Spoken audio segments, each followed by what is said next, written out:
Assalamualaikum warahmatullahi wabarakatuh. Hai, Perkenalkan, kami dari kampus Institut Agama Islam Sultan Muhammad Syafieddin Sambas. Kami dari program studi Tadris Bahasa Indonesia, Fakultas Tarbiyah dan Ilmu Keguruan. Perkenalkan, nama saya Mastura. nama saya Prita. Di sini kami akan menayangkan video skenario pembelajaran menggunakan pendekatan contextual teaching and learning. Mari kita saksikan. Let's go. Pembelajaran contextual teaching and learning merupakan konsep belajar yang membantu guru mengaitkan antara materi yang diajarkan dengan situasi dunia nyata siswa dan mendorong siswa membuat hubungan antara pengetahuan yang dimilikinya dengan penerapannya dalam kehidupan mereka sebagai anggota keluarga dan masyarakat.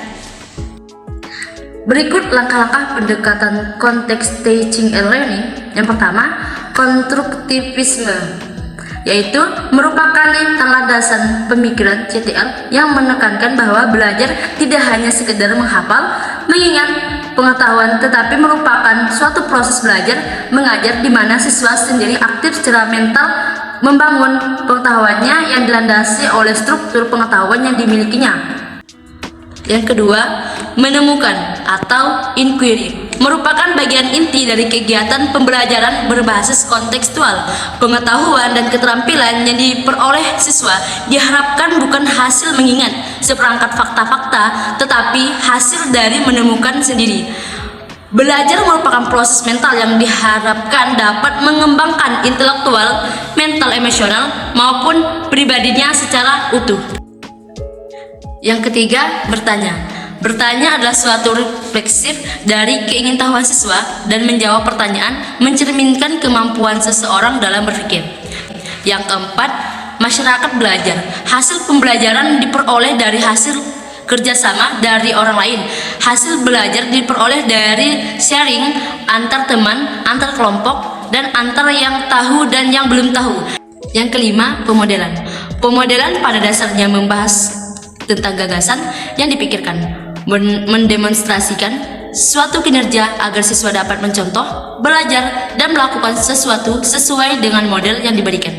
Yang keenam, refleksi merupakan cara berpikir atau merespon tentang apa yang baru dipelajari, atau berpikir ke belakang tentang apa yang sudah dilakukan di masa lalu.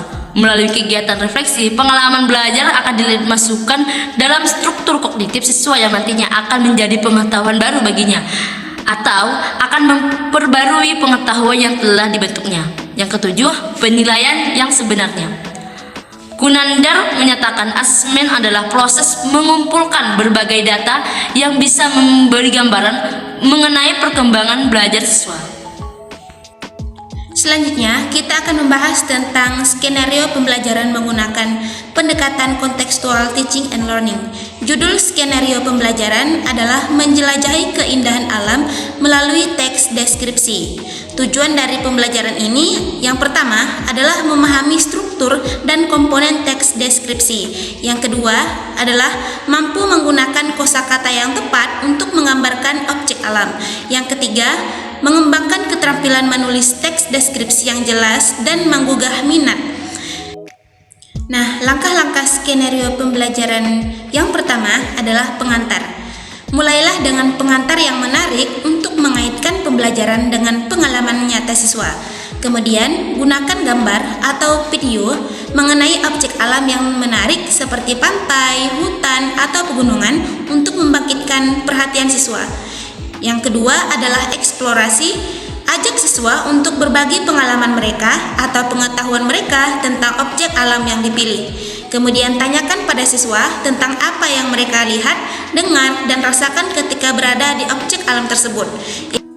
Yang ketiga adalah konstruksi pengetahuan, yaitu berikan penjelasan mengenai struktur dan komponen teks deskripsi. Kemudian diskusikan contoh teks deskripsi bersama dengan siswa, fokus dengan penggunaan kosakata yang tepat dan kalimat yang jelas.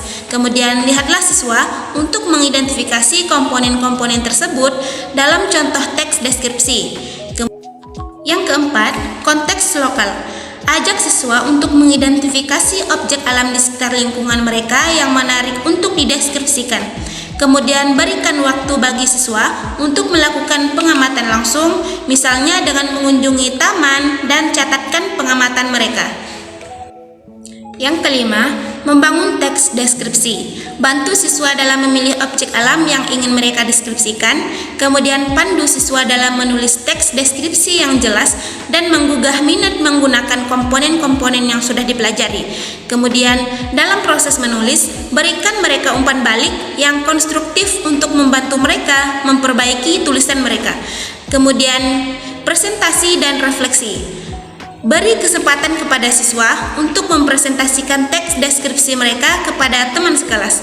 Ajak siswa untuk memberikan umpan balik positif kepada teman sekelas tentang kekuatan teks deskripsi tersebut. Kemudian, lakukan refleksi bersama dengan siswa mengenai pengalaman pembelajaran, apa yang telah mereka pelajari, dan kendala apa yang mereka hadapi selama proses pembelajaran.